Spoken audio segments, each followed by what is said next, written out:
Hello there, and welcome to the Fantasy Minecraft Guide.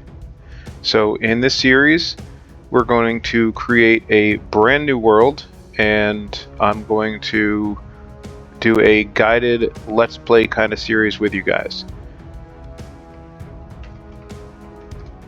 So the goal of this series will be to take a beginner through this mod pack, and we'll look along the way as we encounter different mods and different structures and all different types of things that you find in these mod pack.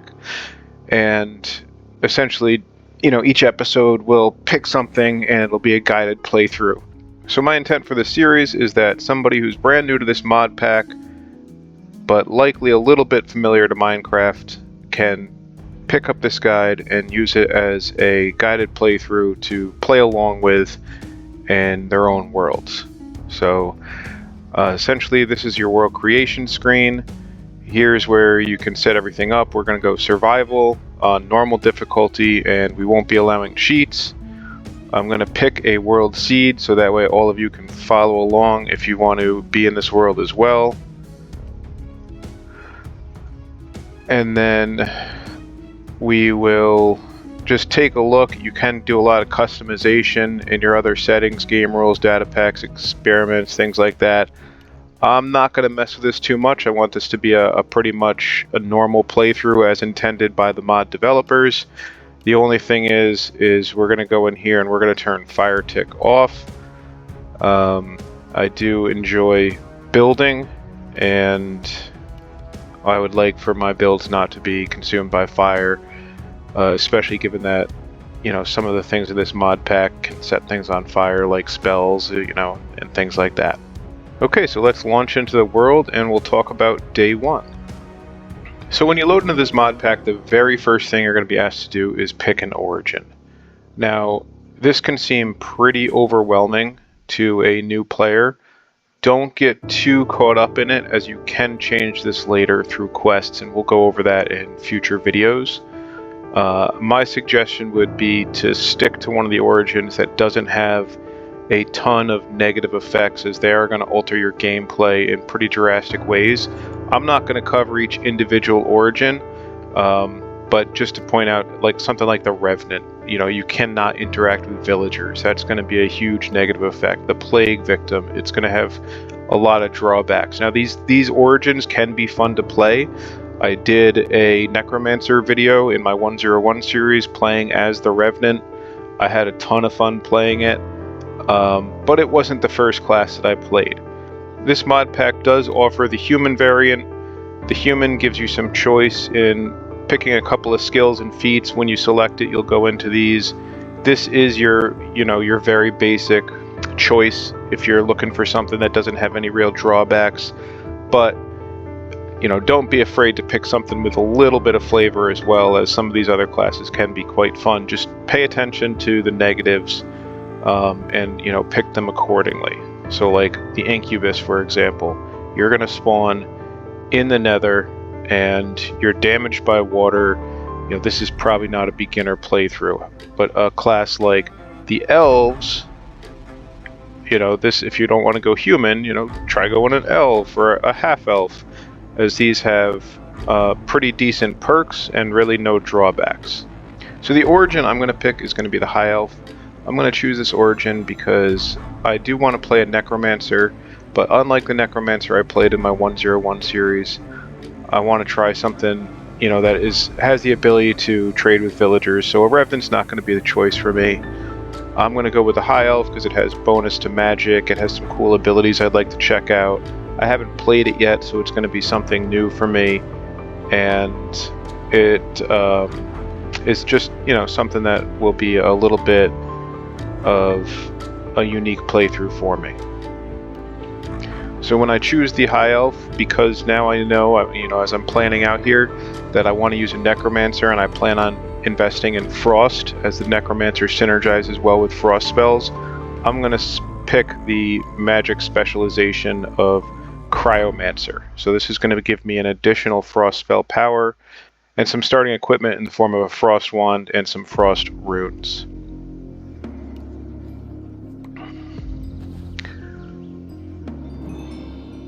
So now we've picked our origin and we are loaded into the world. One thing to note whenever you're loading up these worlds, give it some time. Sometimes it takes a little bit. You know, we spent some time picking our origin, so we didn't necessarily see it, but a lot of times you'll see this in the corner and it'll start that it's reloading. Once it says reload successful, it may even appear to freeze at some points in time. I wouldn't worry too much about it. Just be patient. Once it loads up, as long as you have enough RAM, usually it plays through fine and smooth after that. So you've just started in this mod pack, and apparently it looks like I glitched a little bit as it started me with 2 frost wands. Sometimes there are glitches in this mod pack, but a good place to start when you load in is checking out your quest book. You start with this, you don't need to keep it in your inventory, but this will kind of give you an idea of where to go. It has an introduction, some different things in here. If you start here, you know, chapter 1, right? Everything, find a log, right? It's telling you to do all your normal Minecraft things. Make a crafting table, get some ores, make some iron tools, right? If you follow this progression,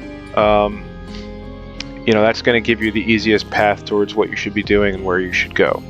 You also start with a couple of other books that can help you understand some of the different systems of the game. In this case, your Runic Grimoire and your Materials and U-Book, and we'll discuss those later on. Alright, being that we're just starting out, you know, this is Minecraft, so I would say find yourself a tree and start punching it so you can get some tools.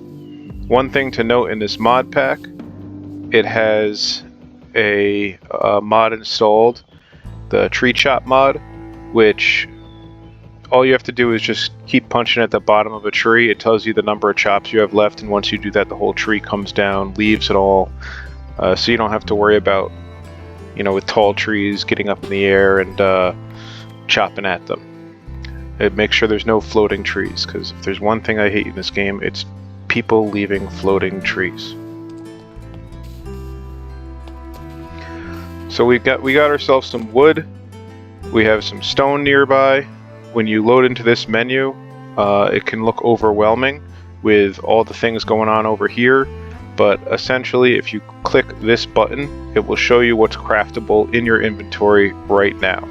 Right, so this is essentially replacing your you know, your crafting book or whatnot.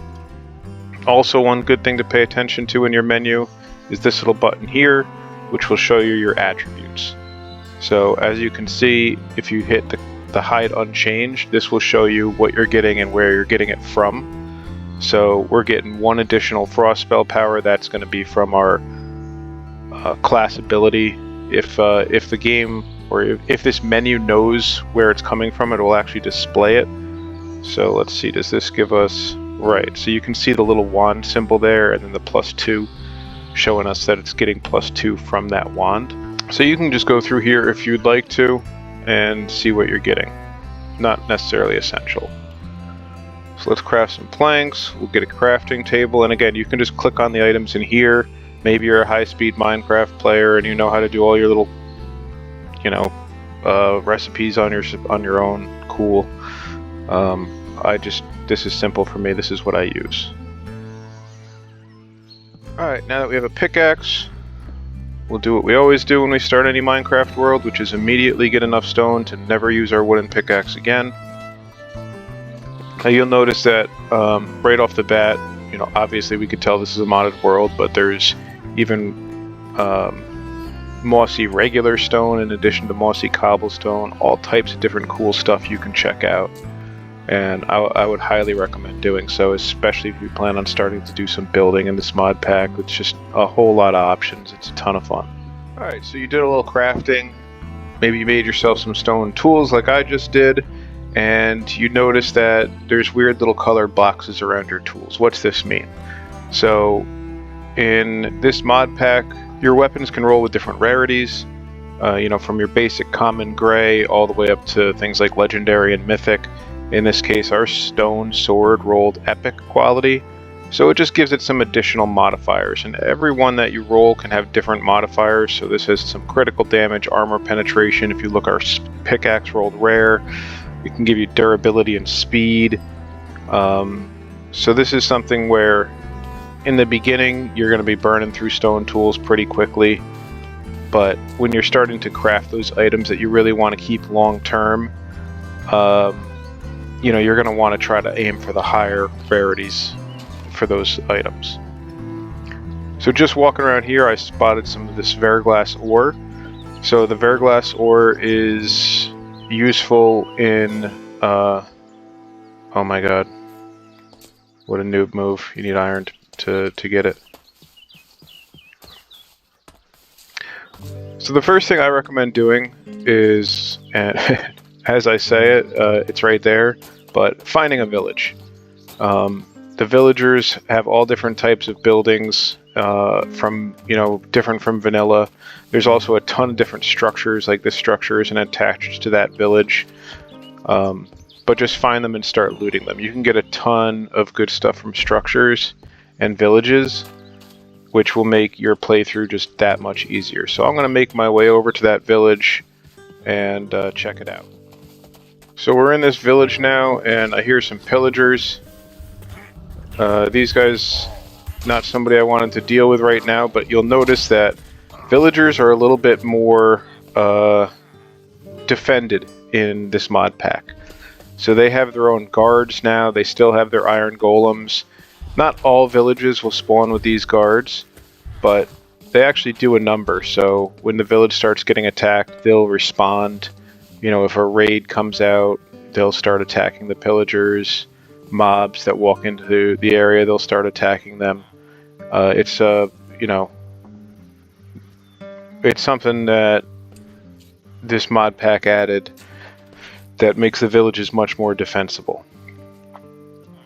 And so this is one of the primary reasons why I encourage going to a village. The spell table is what you'll need to unlock the spell system in this mod pack. I don't have any lapis right now. This works much like a spell table in... this works much like an enchanting table in that you need to surround it with bookshelves. I believe you need 18 of them to reach max level, and it needs lapis and books. But for example, there's a slew of books that you can use, and these books are what will essentially be your abilities and spells throughout the game. So I know I'm going for a Death Knight, and I'm going to look to get this Tome of Eternal Winter at some point, and then once I am able to get some lapis and some levels, this will be what I want to use there for that. So what I'm looking for in a village is, number one, the spellbinding table, and number two, a waypoint. Waypoints are something that are introduced in this mod pack that makes traveling from area to area much easier.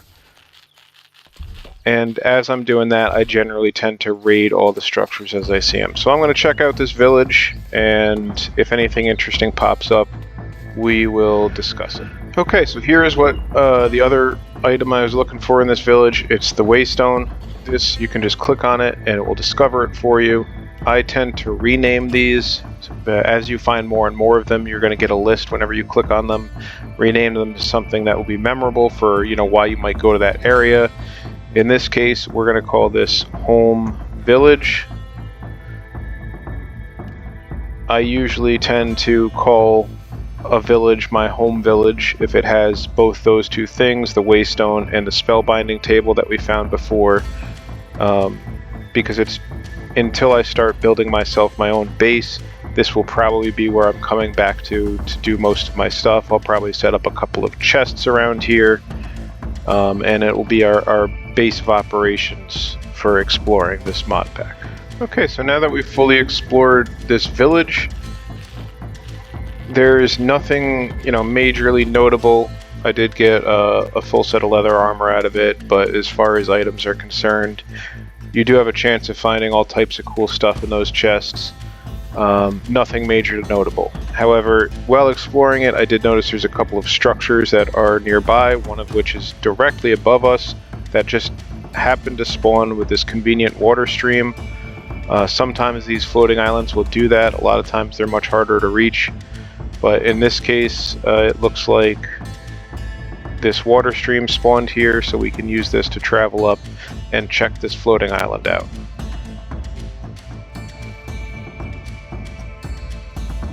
And I am struggling right now. So typically these floating islands have some kind of structures on them, or possibly some loot. In this case we get some coal, which is nice at this point in the game.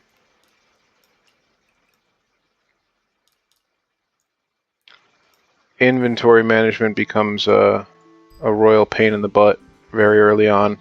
You can get backpacks with leather, so one of the priorities early on is finding leather and crafting a backpack, as it really will help with your inventory management. So in this case we actually just found some diamonds in here. I'll be smart this time and not break that with my stone pickaxe. But if we find some iron up here, we can come back for that later. So it sounds like there's a zombie someplace, maybe in there or around here. At this point in the game, we're not super powerful, so always good idea to be careful with mobs, but yeah, a zombie shouldn't be anything that we can't handle. So you'll see some of these chests, like already you have nether wart. Yeah, so there's our zombie walking around the rooftop. Oh, you have nether wart, things like you know just would normally need to go into the nether to find, so finding chests like this can be real helpful, especially early on. Yeah, so here you go. Open this chest, there's a mythic axe, right? So these are the type of things that, you know, can kind of come out of nowhere, and all of a sudden you have yourself right in the beginning of the game something that has generally more attack power than you would normally have at this point, you know, although 8 damage compared to 9, I don't know, this isn't even that good. 3 reach though. Oh, there we go, diamond pickaxe. So in this case this chest is being defended by this guy, so he's actually a named guy, like a boss of some sorts. So at some point we'll come back, we'll defeat him, and we'll get the items, whatever it is in that chest. So briefly looking at my map, I was just checking to see if there's any other villages nearby. So that just brings up the fact that there is a map in this game. You might have seen the mini-map in the corner at this point. If you hit the M button, it brings you into the map. You can do all types of cool things, like create a waypoint. This is not like the Waystone that you can teleport to, but this will appear on your screen, and then it can guide you towards, you know, getting back to your village. So you'll never really get lost, and then you always have kind of that waypoint so you can get back to your village location. So I'm gonna pick a area here and just build a couple of chests, dump off some of these items. We'll use this as our kind of base of operations. I'll pick an area near this waypoint probably. See if this house has a bed in it, and then we can kind of take this. Yes, perfect. So we'll set our spawn point here. So this guy's actually stuck on that. We'll set our spawn point there, and then we'll start building up a little base of operations. Wow. That is a flatulent capybara. So I'm just going to dump most everything we have here, except for the items we're going to need, and we'll do a little early game caving, try to get some iron. Oh, this is great. We're not going to go into this now, but this is the mine cells add-on. Probably dedicate an episode to this at some point. Good place to get a lot of loot, especially enchantments and diamonds and gold and things like that early on. We'll leave that for another episode though. So with your map you can kind of cheese it, and as soon as you get underneath something, it thinks you're underground and it starts showing you what else is around. So in this case, I can see that whatever this is opens up at Y level 54. We are currently at 65. So I should have brought my coal to make torches with. That was not smart. But we'll make our way down that direction. So one strategy I like to use in Minecraft just in general is always marking your way out with torches. I tend to do double torches if it's a staircase or a change in level, and then as I'm going out, and I learned this I believe from Pixel Rifts, but if I'm going out in this direction, say I'm going to place torches on the left hand side, so when I come back the right way out will always be torches on the right. Not my not something I came up with, but something I learned early on from, I believe, Pixel Rift and his survival guide, and it's a super helpful tip.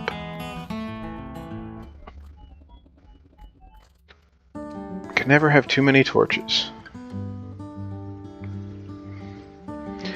Alright, I'm going to start going this way as I already see more coal over there, and I'm going to try to find some iron, and we will get back if anything notable comes up in the meantime. So while I was down here mining, I stumbled across this little guy.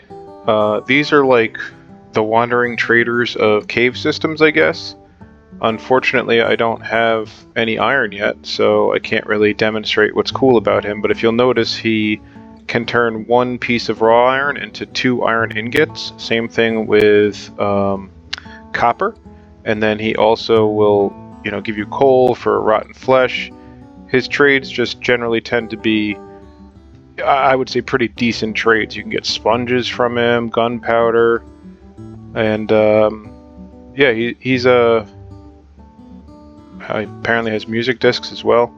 But he's pretty useful just for these couple of trades up here alone. Like being able to convert 1 iron into 2 is huge, especially before you don't have fortune. And as I say it, finally a piece of iron, which I must have missed because I've already been through here. And of course it's just 1. Okay, well, we've been down here in these caves for a while, and I found a convenient water stream which dropped me all the way down to deep slate levels, and I started doing a little strip mining, and we found our first diamonds for the series.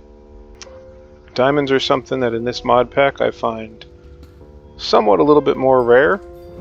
I don't know if it's because all these other ores that generate, or if maybe it's just I'm used to playing 121, and I believe this mod pack is in 120, and I think they changed the diamond generation rates. But either way, diamonds are always a nice thing. You can find a lot of them in structures and things like that, but you know, the vanilla Minecrafter in me always excited when I find diamonds. But one of the other things I wanted to talk about here is we also found lapis. Lapis is something we're going to want a lot of for enchanting and our skill books, so we're going to take the lapis as well. So I did come down here briefly and stop off some of these lava flows to make exploration a little bit easier, but other than that, I'm going to continue mining. So far this is about what I have. I went back and dropped off the majority of the blocks, but these are all the ores I've found so far. So we definitely need some more lapis, and I would like a few more diamonds, which here's some right here.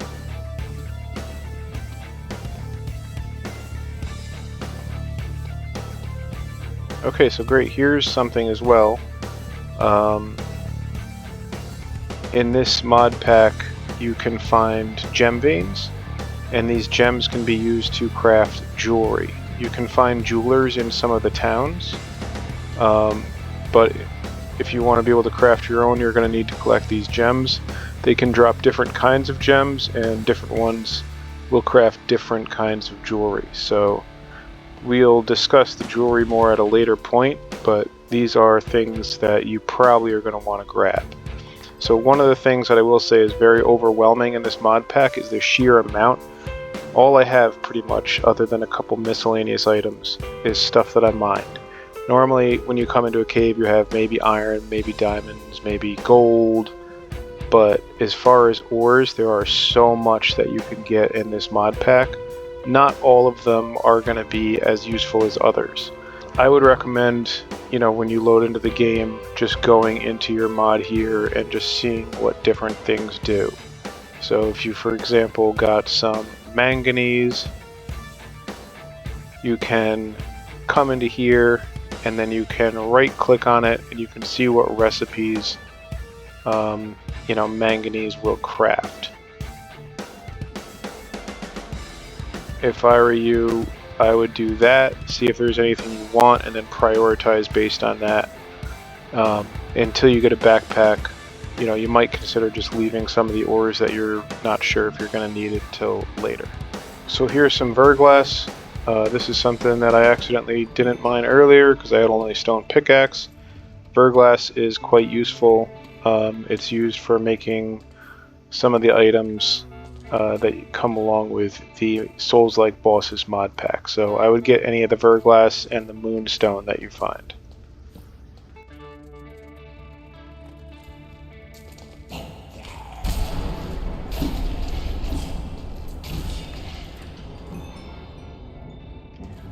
So here's the moonstone we mentioned.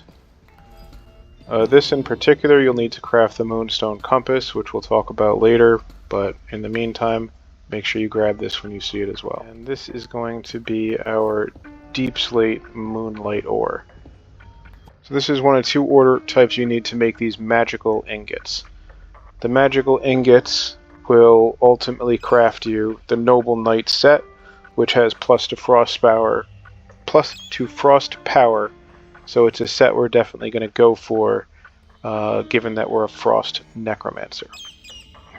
So again, you can put torches in an offhand instead of a shield, especially for me where I have found this two-handed weapon that I've been using just because it has a whole bunch of attack power. Even though it is a paladin weapon, I'm going purely based on the attack damage. The torch in the offhand will be there when you are using your pickaxe and light up the area around you. It does have dynamic lighting in this mod pack.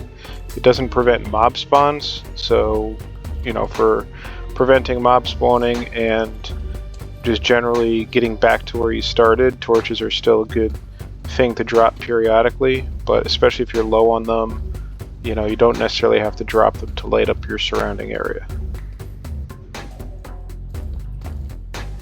Alright, here's the other ore type that we need in order to craft some of those set items that we were talking about earlier.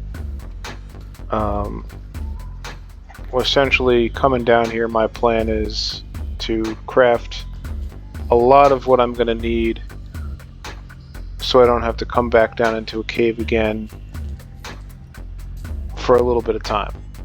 The other good thing about all these ores is you just get a ton of experience from it, so by the time we get back up to the surface, we should be able to craft some gear, do some spell books, and that should probably be it for this episode. This is great. We found a mob spawner. So one of the things I like about mob spawners, just like in vanilla, is you can make a pretty easy early game experience farm. So I'm going to create a waypoint here. This will ensure that I remember how to get back here. If you look at it in comparison to my my home village, so when we started in a mine, we kind of came out and went this way. So that means worked our way up and around and ended up coming down over here. So this will help us if we want to make a more direct route from our base of operations to this later. It also places it at the appropriate height, as you can see. So when you're on the world map, if you're trying to dig down to it, it'll help you find it. Oh my god, is this going to be a double spawner? What are the odds? What a seed.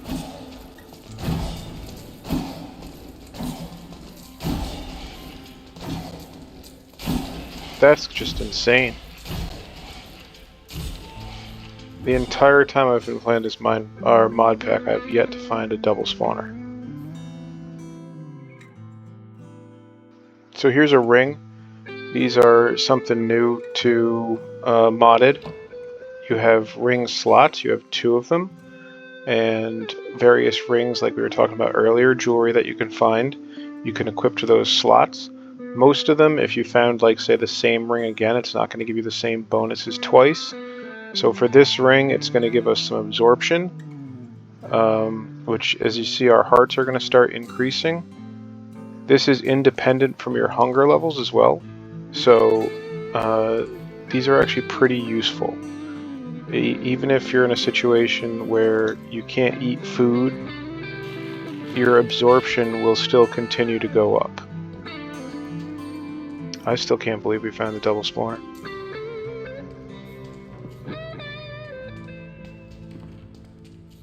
First episode, double spawner. This is going to be great. I don't know that this is going to be in range of the other ones, but this is 3 spawners right near each other. 3. If those are in range of each other, we're going to have a massively good experience farm here. And experience is going to be really helpful because we're going to want to do a ton of enchanting and get more spells. No. So it's going to be out of range of the other 2, but still pretty cool finding all these spawners right near each other. I believe they have to be within 16 blocks of each other to still activate.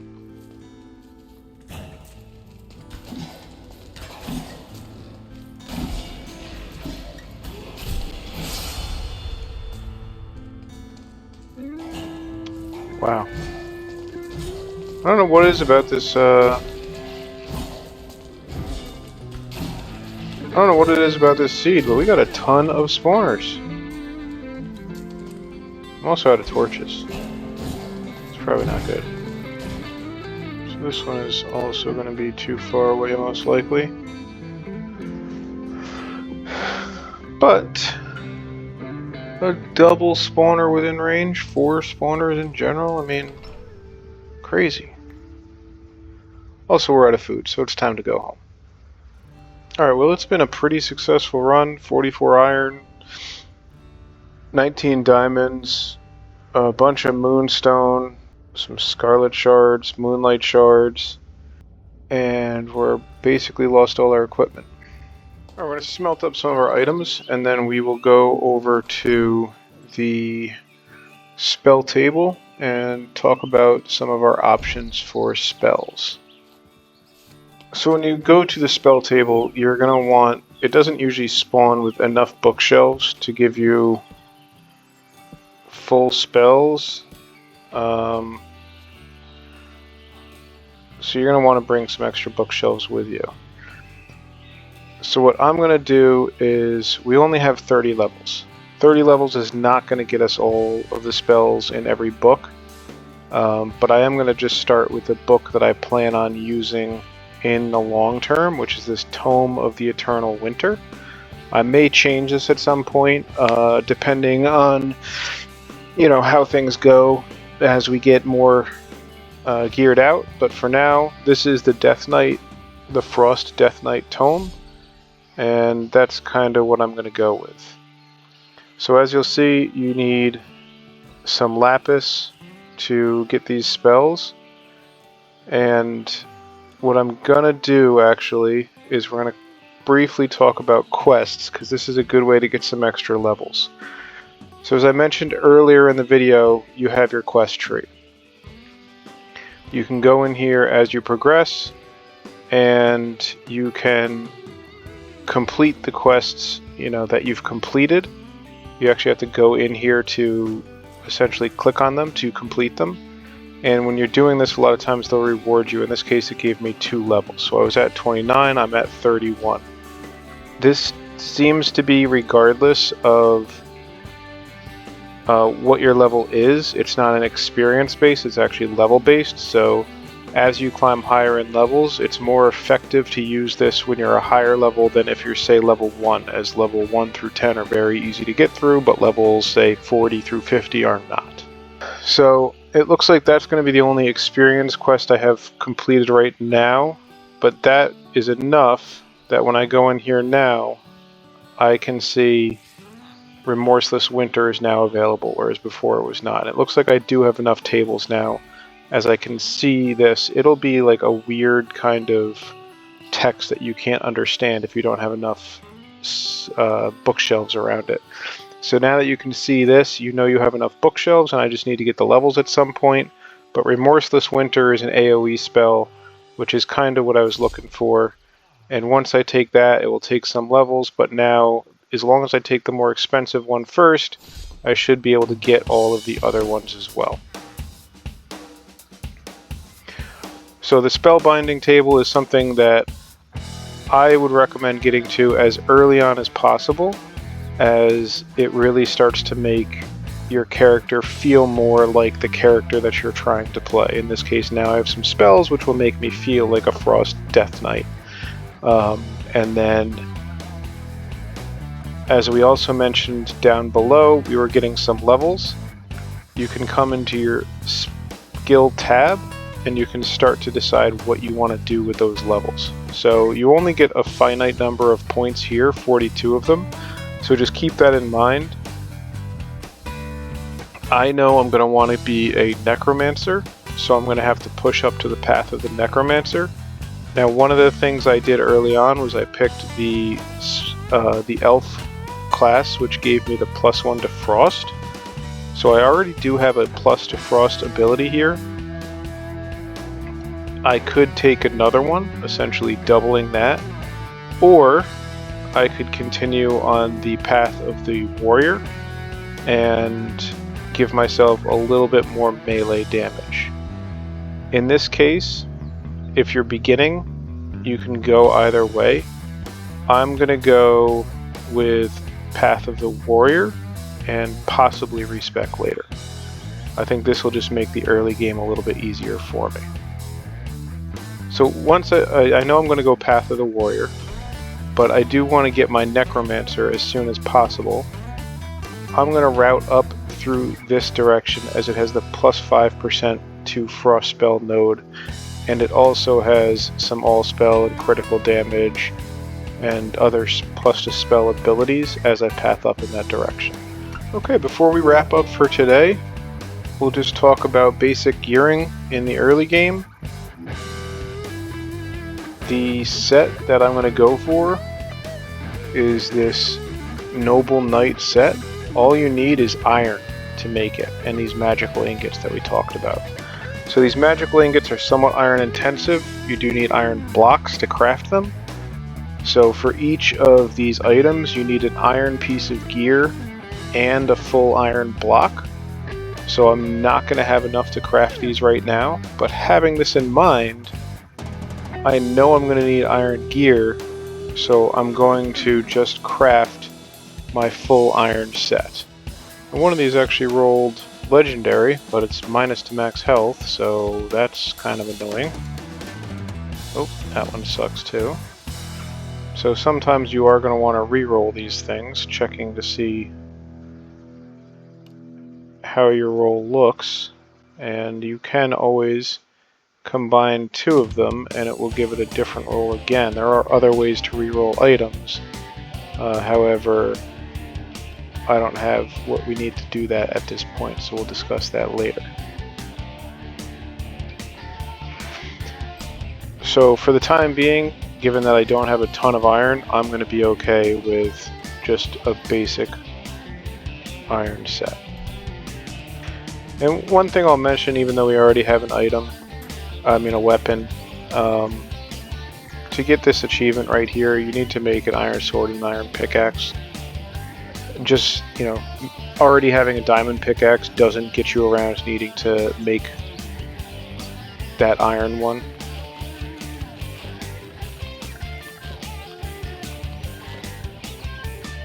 So we are going to waste a little iron just to get that quest complete. So once we completed that quest, it was a prerequisite for the civilization quest here. So we ended up getting both of them complete. This is a nice quest because it grants you an additional skill point, and then this one grants you this goddess statue, which you can use later to get additional hearts if you start finding the items you need to do it. We'll talk about that in a later video. Alright, this seems like a good place to wrap up the first episode. So as you can see, there's a lot going on in this mod pack. You know, getting started early on, it can be pretty overwhelming. But this is something that we're going to go through this together. I'm going to be here with you every step of the way, and hopefully you're following along or going off on your own world, and this is helping you in some way, shape, or form. I will see you guys next time in the next episode of the Fantasy Minecraft Guide. Bye-bye. Hi subscribers. Please like and subscribe for this video. So, please grab some popcorn and enjoy this